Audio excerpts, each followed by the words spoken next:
Hello everyone. Good morning, good afternoon, good evening. So today we are going to start our class. So we'll start with electrostatics. So you know that it's the first chapter, electrostatics.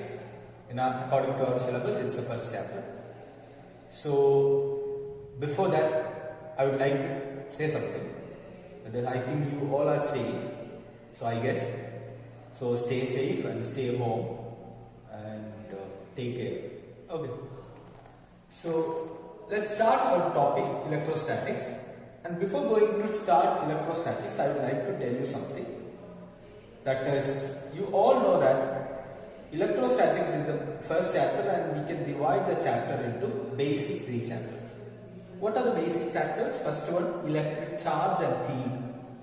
Second one, electric potential and potential energy. Third one, capacitance and capacitors, different types of capacitors. So we are going to discuss each one separately, and I have divided all the chapters, like all the topics, into subtopics, and we will discuss one by one. Okay, so let's start with electrostatics and the introduction of electrostatics.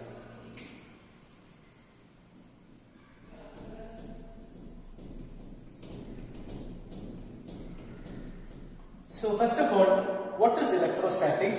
Electrostatics means, from the word itself, it is very clear. What is electro? Electro means what? Something related to charge. We know that electron is charge. So electro means something related to charge. Statics, what is the meaning statics? Statics means stationary.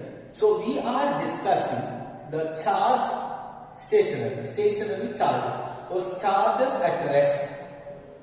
Okay, we are going to discuss the properties of charges and the behavior of charges when the charges are at rest. Okay, so then you would have a doubt, obviously. So then what are the other things? So if charges are at rest, then something will study, and if charges are moving, something would happen. Okay, so we will discuss that in our upcoming chapters. So I would like to give you a brief introduction about that. That is, suppose there is a charge. Okay, this is a charge. If the charge is at rest, so velocity is equal to 0. Charge is at rest.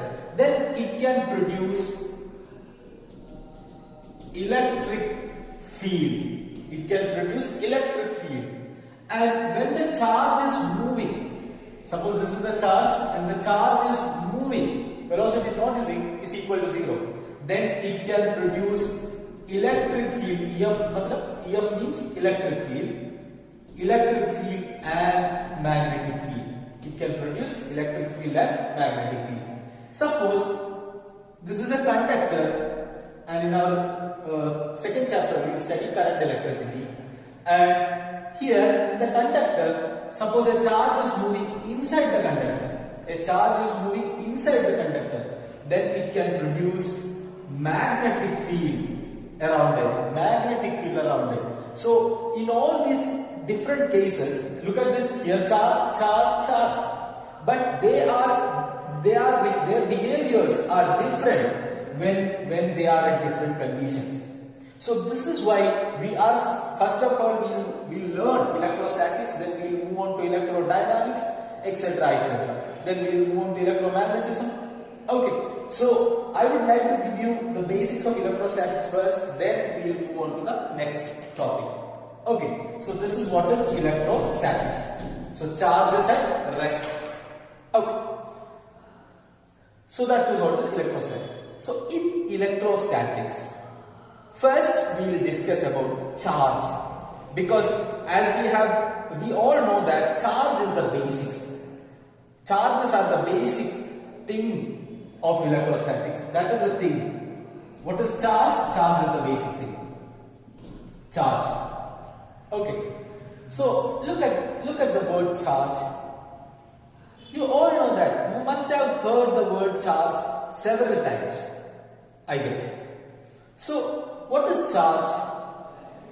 So how can I define charge?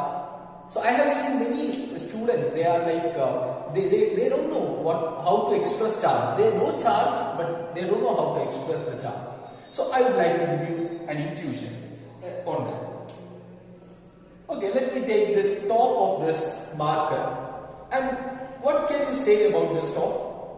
You can say that, maybe I can say that this has one shape, one particular shape, and this has some color. What is the color? Blue. And this has some mass. This might definitely, right?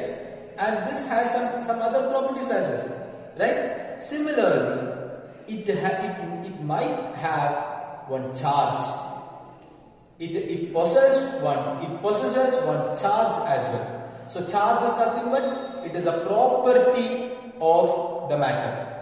So just like mass, just like shape, just like color, it is another property, that is charge.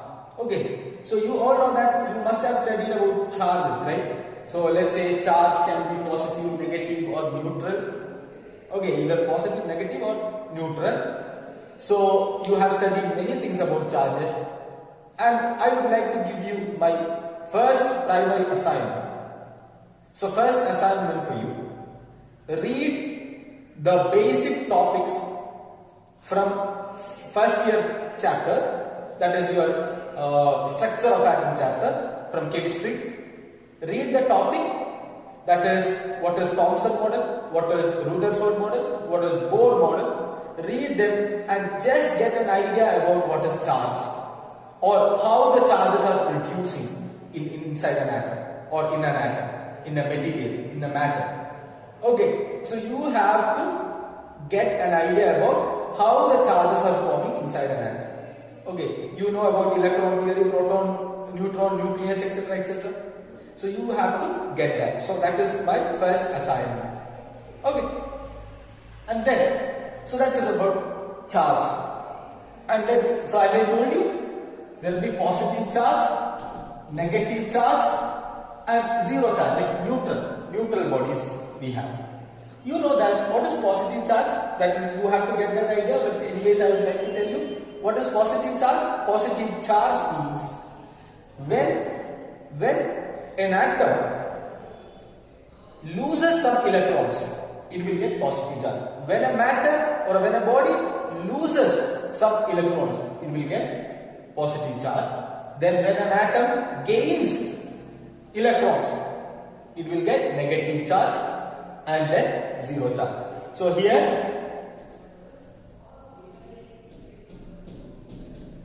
accepts electron,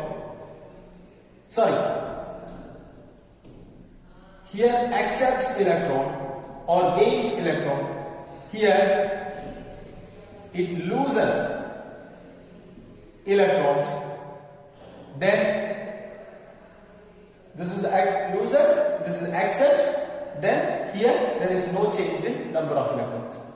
Okay, so here number of electrons and number of protons are equal. So what about here? Here number of protons, I would like to write it as number of protons might be greater than number of electrons. What about here? Number of electrons greater than number of protons. I am not going to discuss much detail about this, because you can easily learn all these things from the first year chapter, that you have already studied that, and just revise those topics. Okay, we can discuss some core ideas about charges.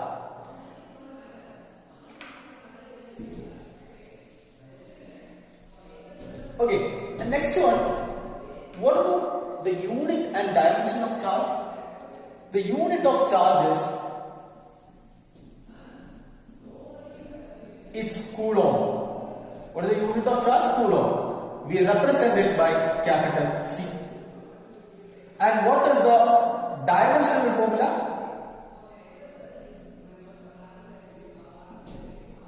What is the dimensional formula? Dimensional formula is, you know that charge is, let me ask you one question from the first year topic. Charge is a fundamental unit or a derived unit? What do you think? So I would like to tell you it's a derived unit, it's not a fundamental unit. Okay, like there will be a confusion on that.